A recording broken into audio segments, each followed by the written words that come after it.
கல்வாரி மலையிலே இயேசு பிரானை யூதர்கள் அழைத்து சென்று அடித்து துன்புறுத்திய போது இவர்களுக்கும் அருள்வாய் வல்ல இறைவா என்று சொன்னபோது எல்லாரும் திகைத்து நிற்கிறார்கள். காரணம், துன்பப்படுகின்றவனுக்கு கூட இன்பத்தை பாலிக்கக்கூடிய மொழியை அவர் கற்றிருக்கிறார்.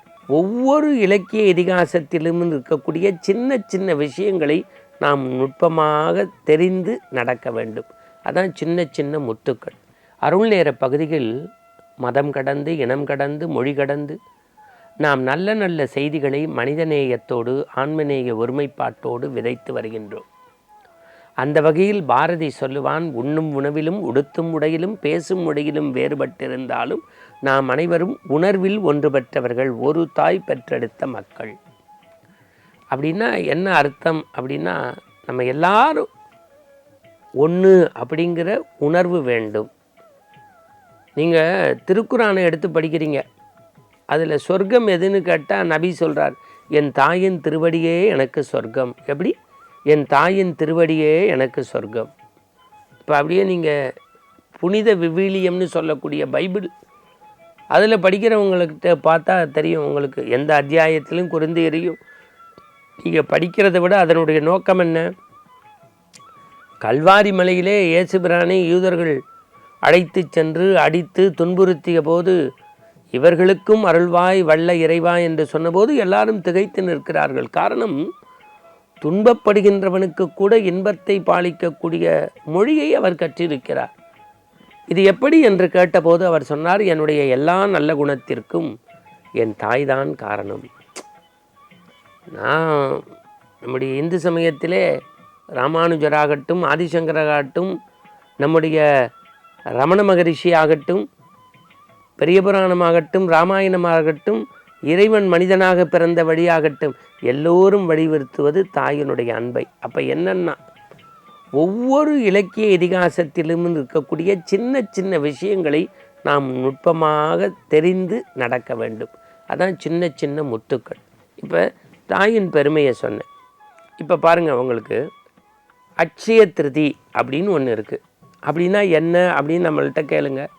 நகை கடையில் போய் வரிசையில் நின்று நகை வாங்கிறது அட்சய திருதியின் சிறப்பு அது அல்ல. உண்மையிலுமே நம்முடைய பண்டைய இலக்கியங்கள், பக்தி இலக்கியங்கள், அட்சயம் அப்படின்னாலே குறைவற்ற, நிறைவான, வளர்ச்சி தரக்கூடிய, இப்படி பல பொருள் இருக்குது. அட்சயத்துக்கு சரியான இது குறைவற்று, குறையாதது அப்படின்னு. இந்த கிருஷ்ண பரமாத்மா இருக்காரே, குசேலருடைய ஃப்ரெண்டு, எளிய நடையில் சொல்கிறேன். கிருஷ்ணனை பார்க்க குசேலர் போனபோது ஒரு மூட்டை அவள் எடுத்து போகிறார்.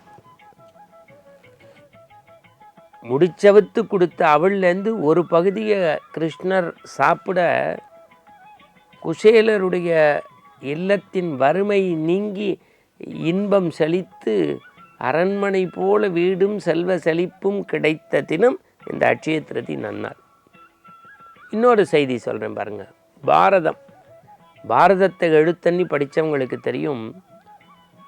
வனவாசம் போன பாண்ட சகோதரர்களுக்கு, வனவாசம் போனாங்கள்ல பாண்டவ சகோதரர்கள், அவங்களுடைய பசியை போக்குவதற்கு, அதை போக்குவதற்கு பகவான் கிருஷ்ணன் அருள்பாலித்து அக்ஷய பாத்திரத்தை தந்த தினம் அக்ஷய திருதி. நிறைய பேருக்கு நமக்கு தெரியாத செய்தி. இன்னொன்று சொல்கிறேன் பாருங்கள். ஒரு அவதாரம் இருக்குது பாருங்கள்.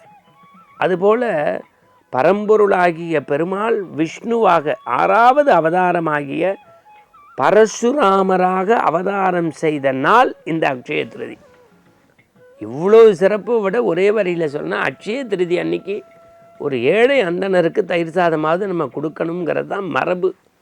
அதை விட்டுட்டு நம்ம நகை கடையில் நகை வாங்குகிறோம். அதை நான் தப்புன்னு சொல்ல வரல. மரபுகளை தெரிந்து நாம் வாழ்வது, நம்முடைய வாழ்க்கையில் சின்ன சின்ன செய்திகளை பின்பற்றுவது நமக்கு அடுத்த நிலைக்கு உந்து சக்தியாக இருக்கும். இப்போ பாருங்கள், சித்திரை வருடப்பிறப்பு. இப்போ இங்கிலீஷ் வருடம் எல்லோரும் கொண்டாடினோம். எல்லோரும் போய் கோவில் வாசலில் நிற்கிறோம். சில பேர் கேக்கு வெட்டி கொண்டாடுறோம். அவங்கவுங்க விதவிதமாக.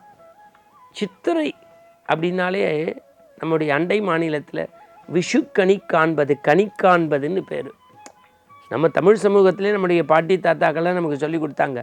மாப்பழா வாழை ஒரு தட்டில் வச்சு, ஒரு கண்ணாடியை வச்சு, சிறிய காசை வச்சு, அதிகாலை எழுந்தவுடனே கையை அப்படி தொடச்சி, கன்னத்தை தொடச்சி, சுவாமி படத்துக்கு முன்னாடி முழித்து இந்த முக்கணியை பார்த்து முகம் பார்க்கும் கண்ணாடியை பார்த்து வாழ்க்கையை தொடங்கணும். ஏன் கண்ணாடிக்குள்ளே நம்ம தானே இருப்போம், அதில் என்ன ஆச்சரியம்னா உனக்குள்ளே இறைவன் இருக்கிறான் என்பதை உணர்த்துவது தான் அந்த ஆண்டினுடைய தொடக்கம். இன்னும் நம்முடைய முன்னோர்கள் பார்த்திங்கன்னா அன்றைக்கி உணவுலேயே வேப்பம்பூ ரசம் மா பச்சடின்னு வைப்பாங்க. புத்தாண்டு அன்னைக்கு வேப்பம்பூ ரசம் மா பச்சடி. ஏன் அதுதான் தமிழ் வருட பழப்பினுடைய சித்திரை வைகாசி ஆடி ஆணி ஆவணி புரட்டாசி ஐப்பசின்னு சொல்கிறோமே, அந்த மாதங்களில் முதன்மை சித்திரை. அப்படின்னா என்ன அர்த்தம்? வாழ்க்கை என்றால் இனிப்பு கசப்பு துவர்ப்பு எல்லாவற்றையினுடைய கடவை என்பதை முதல் நாள் உணவிலேயே உணர்வோடு நமக்கு உணர்த்துவது தான் நம்முடைய பண்டைய மரபு. இதுதான் எளிய செய்தி. இப்போ நீங்கள் அடுத்து பாருங்கள், சித்ரா பௌர்ணமி. நமக்கு சிவராத்திரி தெரியுது, நவராத்திரி தெரியுது, அனுமன் ஜெயந்தி தெரியுது, ஸ்ரீராம நவமி தெரியுது, பொங்கல் போகி தெரியுது. சித்ரா பௌர்ணமி அப்படின்னா அது என்றைக்கோ நீர்நிலைகளில் போய் வச்சு கட்டுசார் கூட வச்சு சாப்பிட்றோம், அப்படி அல்ல. சித்திரை மாதம் சித்திரை நட்சத்திரத்தில் வரக்கூடிய பௌர்ணமி. எது? சித்திரை மாதம் சித்திரை நட்சத்திரத்தில் வரக்கூடிய பௌர்ணமி சித்ரா பௌர்ணமி என்று பெயர். இன்னும் சரியாக விளக்கம் சொல்ல வேண்டுமென்றால் சித்திரகுப்தன் யமதர்மனுடைய ஏஜென்ட் அவர் தான். அவர் அவதரித்த தினம் இந்த சித்ரா பௌர்ணமி என்று உலகத்தின் மிகப்பெரிய அதிசயங்கள் நடக்கக்கூடிய இந்த நாளில் மதுரையிலே தாயார் மீனாட்சிக்கும் சொக்கநாதருக்கும் திருமணம் வைபவம் நடைபெறுவது இந்த நாளில். அதை பார்த்துட்டாலே கோடி கண்ணு. அதே மாதிரி காஞ்சியில் இருக்கக்கூடிய காமாட்சிக்கும் ஏகாம்பரேஸ்வரருக்கும் திருமண வைபவம் ஆண்டுக்கு ஆண்டு நடைபெறுவது இந்த சித்திரை மாதத்தில்.